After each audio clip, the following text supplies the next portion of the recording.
what is one tip, one piece of advice you give to that person about social media? What that they think that you want them to do this right now, that you don't see people doing right now, but what do you want them to do? Talk to us about that. Give us some advice.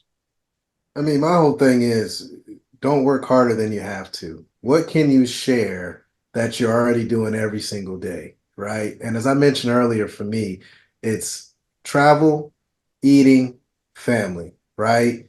Everyone that's on my social media sees that those are my loves. So they are able to connect with me because I share that with the masses. And it just also happens that I'm a pretty good optometrist as well. But they see those other things, and that's the entry point to get with me. Yep. So if I could give any advice, what are you doing every day that you love? How can you share that?